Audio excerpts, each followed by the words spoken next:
அதிமுக என்ற கட்சி துவங்கியிலிருந்து எம்ஜிஆர் அவர்களுடைய தொடர்ச்சியாக பயணித்து மேற்கு மண்டலத்தின் அதிமுகவின் முகமாக இருந்தவர். அதன் தொடர்ச்சியாக இரு அணிகளாக அதிமுக பிரிந்த போது ஜெயலலிதா அவர்கள் பக்கம் நின்று ஜெயலலிதாவினுடைய முக்கியமான முகமாகவும் மேற்கு மண்டலத்தினுடைய நம்பிக்கைக்குரிய தளபதியாகவும் விளங்கினார். அதன் அடிப்படையிலே தன் வாழ்நாளெல்லாம் அவர் சட்டமன்ற உறுப்பினராக இருந்திருக்கிறார். அவர் இந்த அனைத்து தேர்தல்களும் வெற்றி பெற்றிருக்கிறார். தொடர்ச்சியாக அதிமுகவினுடைய முகமாக பார்க்கப்பட்ட செங்கோட்டையன் முதல் முறையாக கடந்த 50 ஆண்டுகால அதிமுகவினுடைய அந்த அரசியலிருந்து தற்போது அவர் வெளியே வந்திருக்கிறார். இன்னும் சொல்ல வேண்டும் என்றால் அவர் சபாநாயகரை சந்தித்து ராஜினாமா கடிதம் கொடுப்பதற்கு முன்னதாக வரையும் அவர் காரில் அதிமுக கொடிதான் இருந்தது. அந்த அளவுக்கு அவர் அதிமுகவினுடைய தன்னுடைய முகமாக இருந்தவர். அது மட்டுமல்ல, தொடர்ச்சியாக அவர் சட்டப்பேரவையில் கூட தன் ஒரு அதிமுக காரன் என்பதை பெருமையோடு சொன்ன செங்கோட்டையன் அவர் பாக்கெட்டில் கூட இப்போதும் கூட ஜெயலலிதா அவர்களுடைய படம் இருந்தது என்று குறிப்பிடத்தக்கது. அதன் அடிப்படையில் தான் தற்போது அவர் பதவியை ராஜினாமா செய்திருக்கிறார்.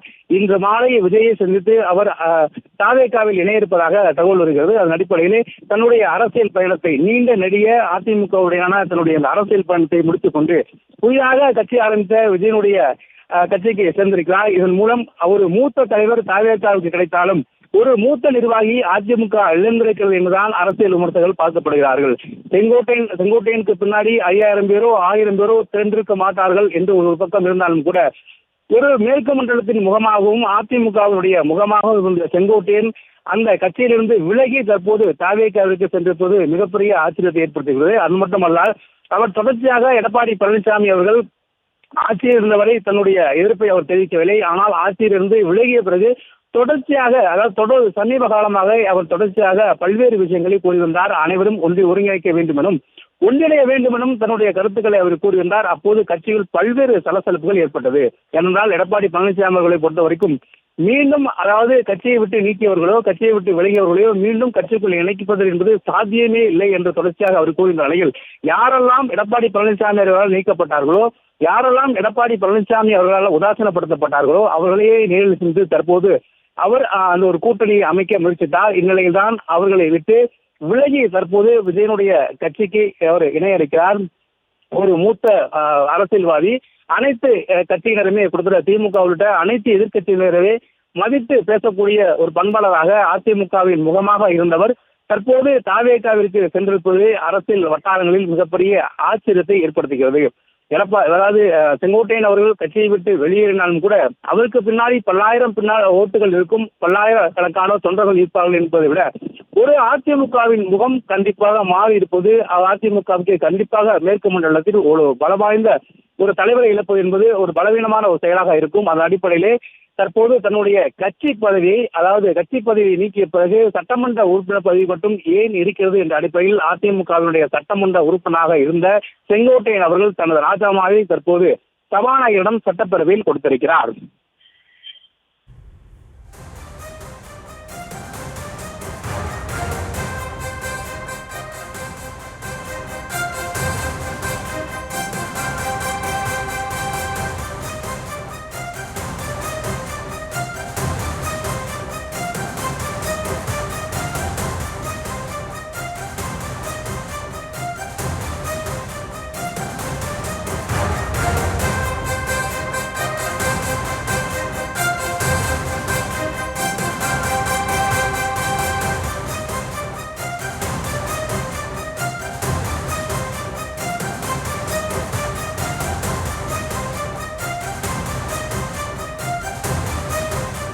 பாரிகார்த்திக், அதே மாதிரி நாளை தாவேகாவில் இணைய உள்ளதாக கூறப்படும் நிலையில் தற்போது செங்கோட்டையன் ராஜினாமா செய்திருக்கிறார். இந்த தாவேகாவில் இணைய இருப்பது எந்தளவு சாத்தியம், அது குறித்த விவரங்கள்?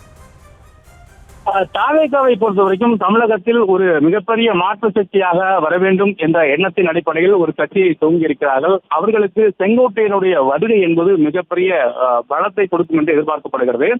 தாவேகாவை பொறுத்த வரைக்கும் மூத்த நிர்வாகிகளோ அரசியல் பழம்பெயர் தலைவர்களோ இல்லாது தாவேகாவிற்கு மிகப்பெரிய ஒரு வெற்றிடத்தை ஏற்படுத்தியிருக்கிறது. தற்போது இருக்கக்கூடிய சூழலில் செங்கோட்டையனை அவர் எவ்வாறு பயன்படுத்தலாம் என்பது குறித்தும் யோசனைகள் இருக்கும் என்று எதிர்பார்க்கப்படுகிறது. ஏனென்றால் தாவேகாவில் இத்தனை பெரிய சக்தி இருந்தாலும் இளைஞர் கூட்டம் இருந்தாலும் கூட அவர்களுக்கு ஒரு மூத்த ஒரு அரசியல்வாதியோ அரசியல் வழிகாட்டத்திலோ இல்லாமல் இருந்த நிலையில் செங்கோட்டையினுடைய வருகை என்பது தாவேக்காவிற்கு சரியாக பயன்படுத்திக் கொள்வார்கள் என்று எதிர்பார்க்கப்படுகிறது. ஏனென்றால் செங்கோட்டையினுடைய மிகப்பெரிய பலமே தேர்தல் வியூகங்களை வகுப்பது மட்டுமல்ல, தேர்தல் பிரச்சார கூட்டங்களை அவர் நடத்துவது. குறிப்பாக ஜெயலலிதா அவர்கள் இருந்தபோது 234 தொகுதிகளிலும் பிரச்சாரங்கள் எவ்வாறு நடக்க வேண்டும், ஜெயலலிதா அவர்கள் எங்கிருந்து பேச வேண்டும், மக்களை எங்கு நிறுத்த வேண்டும் உள்ளிட்ட விஷயங்கள் எல்லாம் அவர்தான் தீர்மானிப்பார். எனவே அது எல்லாம் இல்லாத தாவேக்காவிற்கு செங்கோட்டையினுடைய அந்த வருகை என்பது மிகுந்த முக்கியத்துவம் வாய்ந்ததாக இருக்கும் என்று எதிர்பார்க்கப்படுகிறது. தாவேக்கா பொறுத்த வரைக்கும் மிகப்பெரிய அளவுக்கு நடிகர் மிகப்பெரிய பிம்பம் இருந்தாலும் கூட அவரை பார்ப்பதற்கு பல்லாயிரக்கணக்கான மக்கள் கூடினாலும் கூட அதை வழிமுறைப்படுத்துவதில் தொடர்ச்சியாக சிக்கல் வந்திருந்தது. அதாவது விஜயை பார்ப்பதற்கும் விஜய் பிரச்சாரத்துக்கு செல்வதையும் அதை வழிமுறைப்படுத்துவதில் தொடர் தோல்விகளை தாவேக்காவினர் கொண்டு வந்த நிலையில் தற்போது அதற்கான ஒரு விடையாக செங்கோட்டையினுடைய வருகை இருக்கும் என்று எதிர்பார்க்கப்படுகிறது. செங்கோட்டையன் அதில் கைதேர்ந்தவர். திமுகவிற்கு எப்படி இருந்தார்களோ அதே போல அதிமுகவிற்கு இந்த பிரச்சார வியூகங்களையும் பிரச்சாரங்களை செய்வதும் கைதேர்ந்தவர். ஜெயலலிதா அவர்கள் பிரச்சாரம் செய்த பொழுது முழு பொறுப்பையும் 234 தொகுதியிலும் செங்கோட்டை அவர்கள் ஏற்றார் என்பது குறிப்பிடத்தக்கது.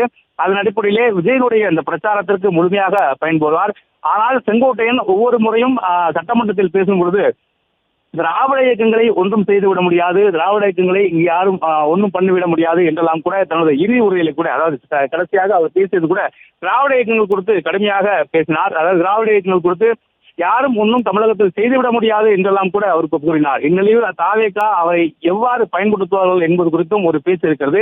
ஏனென்றால் செங்கோட்டையின் ஒரு பழுத்த அரசியல்வாதியா இருந்தாலும் கூட மிகுந்த முதிர்ச்சி அடைந்தவர், யாரையும் கடினமாக பேசக்கூடிய ஒரு சூழல் இல்லாதவர். அவரை தாவேகாவினர் தங்களுடைய தலைப்புக்காகவும் தாவேகாவில் தங்களுடைய தலைமை இல்லாத ஒரு சூழலையும், அதாவது தலைமை என்றால் சரியான வழிகாட்டுதல் இல்லாத ஒரு சூழலிலும் அவர்கள் செங்கோட்டையனை முழுமையாக பயன்படுத்திக் கொள்வதற்கான வாய்ப்புகள் இருக்கிறது. அதே போல அவருக்கு அதாவது விஜய்க்கு அடுத்தபடியான ஒரு பொறுப்பு கிடைக்கும் என்றும் எதிர்பார்க்கப்படுகிறது. விஜய் தாவேகாவுடைய தலைவராக இருக்கிறார். செங்கோட்டையன் தாவேகாவிற்கு சென்ற பிறகு அவருக்கு ஒரு முக்கியமான பொறுப்பு கொடுத்து சிறந்த வழிகாட்டுதலும் இந்த கூட்டத்தை ஒரு அரசியலாக்க, அதாவது பல்லாயிரக்கணக்கான திரளும் இந்த இளைஞர்களை கட்டுப்படுத்தவும் இதை ஒரு அரசியலாக மாற்றுவதற்கும் செங்கோட்டையன் உழைப்பார் என்று எதிர்பார்க்கப்படுகிறது. அதன் அடிப்படையிலே செங்கோட்டையனுடைய வருகை தாவேகாவிற்கு முக்கியமானதாக பார்க்கப்படும். என்றால் தாவேகாவிற்கு கூட்டம் வந்தாலும் கூட தமிழகத்தில் ஒரு முழுமையான ஒரு அரசியல் கட்சியாக அது பரிணமிக்கவில்லை, போதுமான ஒரு கட்டுப்பாடுகள் இல்லை என்றெல்லாம் குற்றச்சாட்டுகள் இருக்கின்றன. அது செங்கோட்டையனை வைத்து அவர்கள் சரி செய்வதற்கான வாய்ப்புகள் நிறைய இருக்கிறது. ஏனென்றால் செங்கோட்டையன் அதெல்லாம் கைதேர்ந்தவர். தொடர் அரசியலில் கிட்டத்தட்ட 50 ஆண்டு காலம் கிட்டத்தட்ட அதாவது அரசியலில் இந்த 3 முதலமைச்சர்கள் அதிமுகவில் இருந்தவரையும் அவர் பணியாற்றியிருக்கிறார். அதே போல திமுகவில் இருந்த 2 முதலமைச்சர்கள் அவர் காலத்தில் இருந்திருக்கிறார்கள், அவர்களுடன் பணியாற்றியிருக்கிறார். எனவே இந்த 5 முதலமைச்சர்களுடைய இந்த சட்டப்பேரவையில் அவர் இருந்திருக்கிறார் என்ற ஒரே சிறப்பை பெற்ற செங்கோட்டையன் அந்த அடிப்படையிலே சட்டப்பேரவை ஒரு கூட்டம் நடத்துவதும் அதே போல ஒரு பொதுக்கூட்டம் நடத்துவதும் பிரச்சார பொதுக்கூட்டம் நடத்துவதும் செங்கோட்டையனுடைய பணி என்பது அதிமுகவில் இன்றியமையாத பணியாக இருக்கும். அந்த வகையிலே தாவேகாவினர் முழுமையாக செங்கோட்டையன் தன்னுடைய கட்சியினுடைய 2026 சட்டமன்ற தேர்தலுக்கான பணிகளை தாவேகா தற்போது துவங்கியிருக்கும் நிலையில், அதற்கான பிரச்சார பயணத்தை நடிகர் விஜய் துவங்கியிருக்கும் நிலையில் செங்கோட்டையனுடைய இந்த வருகை என்பது ஒரு முக்கியத்துவம் வாய்ந்த வருகையாக இருக்கும். அதே நேரத்தில் தாவேகாவினர் செங்கோட்டையனை எந்த அளவுக்கு பயன்படுத்துகிறார் என்ற ஒரு கேள்வியும் இருக்கிறது. தற்போது அவர் அதாவது இந்த பேச்சுவார்த்தை என்பது கடந்த 3 நாட்களாக தொடர்ச்சியாக நடைபெற்றதாக திரைமறைவில் நடைபெற்றதாக தருகிறது. செங்கோட்டையனான இந்த பேச்சுவார்த்தை என்பது கடந்த 2-3 நாட்களாகவே திரைமறைவாக தாவேகாவினர் பேசியதாக தருகிறது. அதன் அடிப்படையில் தான் அவர் அதிமுகவிலிருந்து விலகிய பிறகு வேறு எங்கும் செல்வதற்கான வாய்ப்பு இல்லை. ஏனென்றால் அவர் அதிமுகவினுடைய முகமாக இருந்துவிட்டு அவர் திமுகவிற்கு செல்வதற்கான வாய்ப்பில்லை என்று சொல்லப்படுகிறது. திமுக அவர் ஒருபோதும் செல்ல முடியாது. திமுகவில் பதவியில் கொடுத்தாலும் கூட தற்போது இருக்கக்கூடிய மாவட்ட செயலர், மாவட்ட அமைச்சர் கூட ஒரு காலத்தில் செங்கோட்டையனுக்கு அருகில் இருந்து பணியாற்றியவர்கள் தற்போது இருக்கக்கூடிய இந்த மாவட்டத்தின் பொறுப்பு அமைச்சராக இருக்கக்கூடிய அவரும் கூட ஏற்கனவே செங்கோட்டையனுக்கு அருகில் நின்று பணியாற்றியவர் தான்.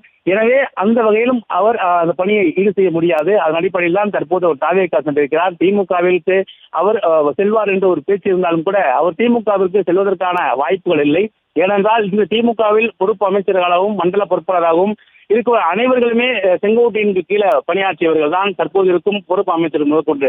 எனவே அவர் தாவேகாவை ஒரு புதிய அரசியல் கட்சியாகவும் புதிய ஒரு மாற்றமாகவும் தான் தாவேகாவிற்கு சென்றால் தாவேகாவிற்கும் பயனுள்ளதாக இருக்கும், அதே நேரத்தில் தனக்கும் ஒரு தலைமை இடம் கிடைத்ததற்கு ஒரு வாய்ப்பாக இருக்கும் என்ற அடிப்படையில் தான் அவர் தாவேகாவினுடைய விஜய்க்கு அடுத்தபடியாக கிடைக்கின்ற ஒரு இடத்தை நோக்கி அவர் செங்கோட்டை நகர்ந்திருக்கிறார். அதன் அடிப்படையில் தான் தற்போது அவருடைய அந்த சட்டமன்ற உறுப்பினர் பதவியும் முழுமையாக ராஜினாமா செய்துவிட்டு முழு நேர தாவேகாவிற்கு பணியாற்றுவதற்கான தன்னை துவங்கி இருக்கிறார்.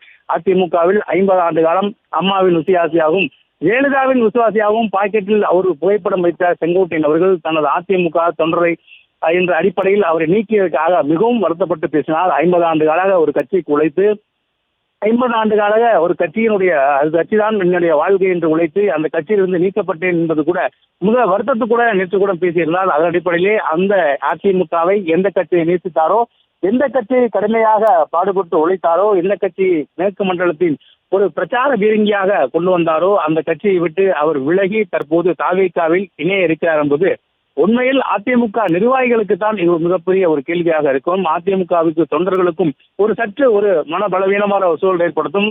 அதாவது ஏற்கனவே நாம் கூறியபடி செங்கோட்டையனுக்கு பின்னால் 10,000 பேரோ 20,000 பேரோ திரண்டுவார்கள் என்பது அப்பாற்பட்ட விஷயம். அதையும் மீறி அதிமுகவினுடைய முகமாக பார்க்கப்பட்டவர் எல்லார் காலங்களிலும் எம்ஜிஆர் இருந்த போதும், ஜெயலலிதா அவர்கள் இருந்த போதும், எடப்பாடி பழனிசாமி அவர்கள் இருந்த போதும் யார் தலைமை இருக்கிறார்களோ அந்த தலைமைக்கு விசுவாசமாக தன்னுடைய அரசியல் வாழ்க்கையை கொண்டு வந்தவர். யார் தலைமையாக இருக்கிறார்களோ, யார் அதிமுகவுடைய பொதுச் செயலாளர் இருக்கிறார்களோ அவர்களுக்கு விசுவாசமாக தன்னுடைய பணியை துவங்கிய செங்கோட்டையன் அவர்கள் தற்போது தன்னுடைய அதிமுக அரசியல் பயணத்தை முழுமையாக முடித்துக் கொண்டு தாவேகாவில் இன்னும் சற்று நேரத்தில் இனிவார் என்று எதிர்பார்க்கப்படுகிறது. தாவேகாவினரும் அவரை எவ்வாறு பயன்படுத்துவார்கள் என்ற ஒரு கேள்வியும் இருக்கிறது. அதன் அடிப்படையிலே வருகின்ற 2026 தேர்தலுக்கான பணிகளை தாவேகா செங்கோட்டையனை வைத்துதான் இனி ஒவ்வொரு படிக்கட்டுகளாக நகர்த்தும் என்று எதிர்பார்க்கப்படுகிறது. அதன் அடிப்படையிலே செங்கோட்டையினுடைய இந்த ராஜினாமா என்பது அதிமுகவிற்கு பாதகமோ இல்லையோ தாவேகாவிற்கு முழுமையாக ஒரு மிகப்பெரிய ஒரு வரப்பிரசாதமாக அவருடைய அந்த அரசியல் பயணம் அடுத்த கட்டமாக இருக்கும் என்று எதிர்பார்க்கப்படுகிறது. விவரங்களுக்கு நன்றி பாரி கார்த்திக்.